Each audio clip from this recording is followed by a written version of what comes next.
For this exercise on exception handling, we're actually not going to do any exception handling. Instead, I'm going to show you ways to write code so that exceptions won't be thrown. So we're going to get started by opening a program we'll call except.ex1.py. We're going to start with the divide by zero exception, zero division error, that we saw earlier. What I'm doing right now is I'm writing a function that simulates a very simple calculator. So bear with me while I write this code. You'll see what it does. It's very simple. And then finally, we have division.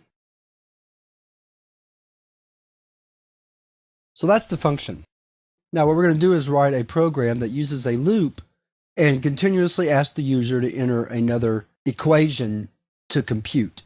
So we're going to have a while loop that prompts the user to enter a number. And this will be an integer calculator, just to keep things simple. Then we'll ask them to enter the second number. Then we'll ask them to enter the operation. Again, the problem that can come up is if the user enters a 0 for the denominator in a division statement or in a division problem. So we can test for that by saying if the operator is equal to slash and the second number is equal to 0, then we're going to say cannot divide by 0. And then right here, we're going to issue a continue statement, which will cause the program to go back to the top of the loop and start over again. Now that's probably carrying it a bit too far. We really only need to have the second number, but we can't really get to that point without using a goto statement, which we're not going to even talk about. So we have to just go back to the top of the loop. Otherwise, we'll call the calc function with the 3 arguments. All right, so let's save and run the program, see if it works. So we'll enter a 3 and a 2, and we'll do multiplication, and that worked fine. So now let's do a division. 12 and 0, and division.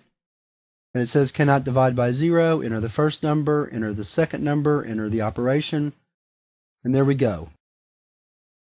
Now, one thing we left out, and let's fix that real quick, is we left out the prompt to ask the user if they want to continue.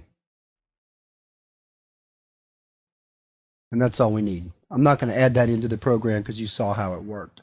So that's our first example of how we can write our code to protect against an exception being thrown. This makes your code easier to read, easier to understand, and easier to maintain. Let's comment out all this code.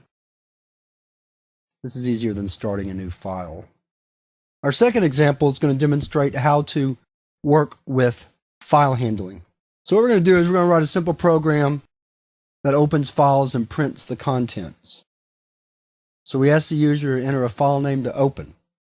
Following the same strategy as the previous program, we're going to use a special function called isFile. And it's actually found in os.path.isFile. And what this does is, this snippet of code right here will check to see if a file exists.